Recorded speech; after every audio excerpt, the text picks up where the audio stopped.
2006 সাল থেকে আমাদের কাঁঠালতলী বিশ্ববিদ্যালয় হসপিটালটি নির্মিত হয়, কিন্তু এ যাবৎকাল পর্যন্ত 18 বছর পর্যন্ত এখানে সেই ধরনের কোনো চিকিৎসা সুবিধা নাই, ডাক্তার নাই এবং চিকিৎসার সুব্যবস্থা নাই।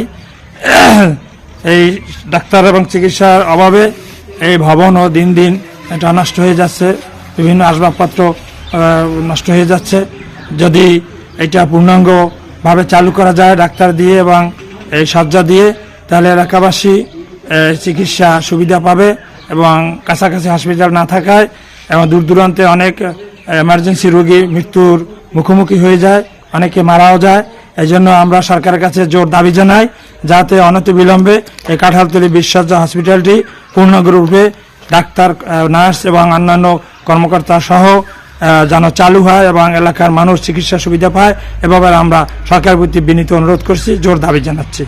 এই হাসপাতালটা 2006 সাল পর্যন্ত আজকে 18 বছর ধরে এইখানে পড়ে রয়েছে, কোনো ভালো ট্রিটমেন্ট নাই, কোনো নাই। এইটা আমাদের ঢাকায় যাইতে হয়, বরিশালে যাইতে হয়, পটুয়াখালী যাইতে হয়, রোগী মারা যায়। স্থানীয়ভাবে সুন্দর একটা পরিবেশ আমরা এই চিকিৎসা পাই না।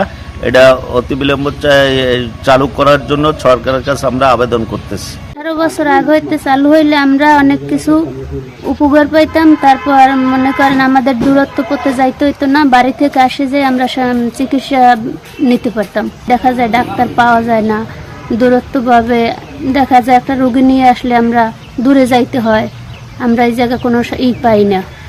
দূরত্ব চালু হইলে আমাদের ভোগান্তিটা অনেক কমে যাইত। আমাকে 2006 সালে এটাই করছে, কিন্তু তবে আমাদের এখানে কোনো চিকিৎসা হয় না ভালো। তারপর যারা আছে তারা কোনো দূর দূরান্ত যাইতে হয়, ওই বরিশাল যাইতে হয়, পটুয়াখালী যাইতে হয়, বাকরগঞ্জ যাইতে হয়, এখানে কোনো চিকিৎসাই হয় না ভালো। তারপর আমাদের নার্স আছে, এখন যদি ভর্তি হইতো তা আমাদের দূর দূরান্ত যাইতে হইতো না, তারপর এখানে চিকিৎসা ভালো হইতো আমাদের। যত রুগী আমাকে এই জায়গায় এই কাঁঠালতলী বেশি যত রুগী আছে, কাঁঠালতলী এলাকা সারা এলাকায় যত রুগী আছে সবগুলো ট্রিটমেন্ট কিন্তু আমরা এই জায়গায় পাইতে পারি যদি হাসপাতালটা ভালোভাবে চালু হয় বা ডাক্তার থাকে।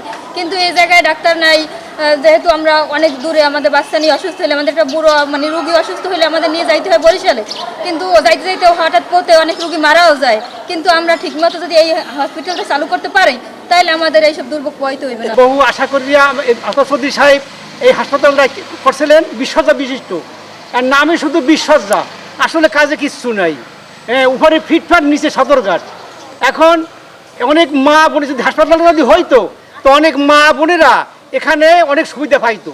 যেমন প্রসূতি মায়েরা যে অসুবিধা পড়ে তারা যায় আপনার বরিশাল, না হয় যাইতে পটুয়াখালী। এই হসপিটালটি 2006 সালে প্রতিষ্ঠা হওয়ার পর থেকে এ যাবৎ শুধু বহির্বিভাগ সার্ভিসটা চালু আছে, আন্তঃবিভাগ এ যাবৎ চালু হয়নি।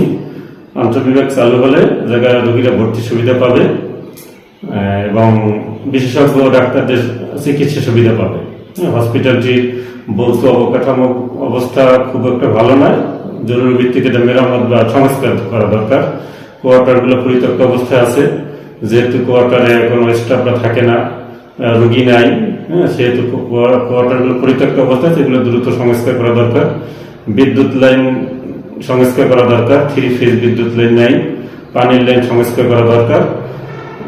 এগুলো সংস্কার হলে রোগীর ভর্তি সুবিধা পাবে এবং বিশেষ করে হসপিটালের এখন পর্যন্ত অর্থনৈতিক কোর্ট চালু হয়নি। কোর্ট চালু হলে জায়গায় সরকার থেকে বরাদ্দ পাওয়া যাবে এবং উন্নয়ন করা সম্ভব। জায়গায় অনেক জনবল শূন্যতা আছে, জনবল শূন্যতার জন্য হসপিটালের সেবা কার্যক্রম ব্যাহত হচ্ছে। দ্রুত জনবল নিয়োগ দেওয়া হলে এই ব্যাহত স্বাস্থ্য ব্যবস্থাটা পূর্ণাঙ্গ রূপ ফিরে পাবে। হসপিটালে জরুরি ভিত্তিতে অ্যাম্বুলেন্স দরকার, অ্যাম্বুলেন্স ড্রাইভার থাকার ব্যবস্থা করা দরকার। এগুলো হলে হসপিটালের স্বাস্থ্য সেবাটা পূর্ণাঙ্গ রূপ পাবে।